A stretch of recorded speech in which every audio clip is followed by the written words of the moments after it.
आज मैं आपको एक ऐसी कहानी सुनाने जा रहा हूँ जो ये साबित करती है कि कड़ी मेहनत, आत्मविश्वास और संकल्प से आप दुनिया में कुछ भी हासिल कर सकते हो। ये कहानी है दुनिया के सबसे तेज आदमी की, उसेन बोल्ट की। लेकिन वो हमेशा से ऐसा नहीं था। उन्हें इस मुकाम पर पहुंचने के लिए असंख्य संघर्षों, असफलताओं और चुनौतियों से गुजरना पड़ा।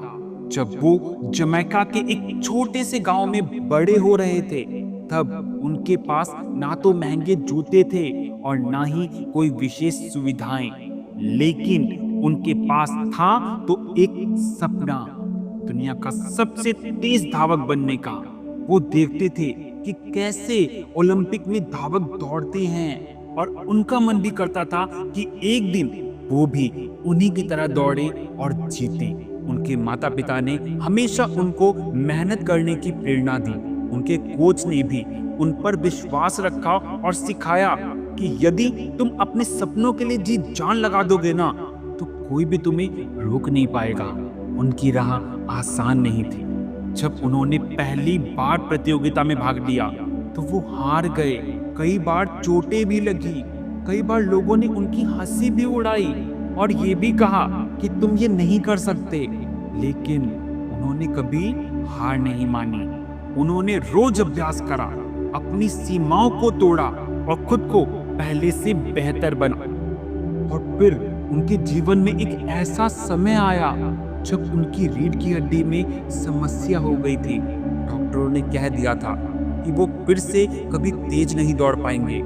लेकिन उन्होंने अपने मन में जो ठाना हुआ था कि मैं नहीं हारूंगा, उन्होंने फिर कड़ी मेहनत की, दर्द सहा और एक दिन ऐसा आया कि जब उन्होंने दुनिया को दिखा दिया कि असली ताकत मन में होती है, ना कि शरीर में। ओलंपिक 2008 बीजिंग, ये वो दिन था जब उन्होंने अपना सपना सच किया। उन्होंने 100 मीटर दौड़ में भाग लिया और दुनिया के सामने सबसे तेज धावक दौड़ने के लिए तैयार था। हालांकि उनके साथ और भी बहुत बड़े बड़े धावक थे, लेकिन उन्हें खुद पर विश्वास था। जैसे ही रेस शुरू हुई, उन्होंने अपनी पूरी ताकत लगा दी। वो सिर्फ अपने लक्ष्य पर ध्यान दे रहे थे और फिर कुछ ही सेकंड बाद वो सबसे आगे थे और उन्होंने अपनी रेस पूरी कर दी और 9.69 सेकंड में नया वर्ल्ड रिकॉर्ड बनाया। पूरी दुनिया में उनका नाम गूंजने लगा। उसेन बोल्ट, दुनिया का सबसे तेज आदमी। फिर 2012 और 2016 के ओलंपिक में भी उन्होंने यही करिश्मा दोहराया। वो जानते थे कि असली जीत सिर्फ एक बार जीतने में नहीं, बल्कि लगातार जीतने में है। दोस्तों, उनकी कहानी सिर्फ उनकी नहीं है, ये उन सभी की कहानी है जो अपने सपनों के लिए जीते हैं। इसके लिए आपको खुद पर विश्वास रखना होगा। दूसरा, हार को अपनाना है लेकिन हार नहीं मानना। तीसरा, कड़ी मेहनत पर विश्वास करना है, क्योंकि लाइफ में किसी भी चीज का शॉर्टकट नहीं होता। चौथा, रफ्तार से ज्यादा धैर्य जरूरी होता है।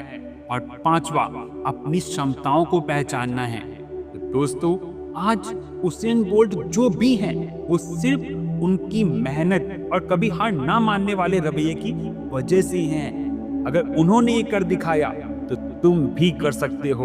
याद रखो, दुनिया तुम्हें तब तक नहीं मानेगी जब तक तुम खुद को साबित नहीं करोगे। तो उठो, तोड़ो और अपने सपनों को हकीकत बनाओ।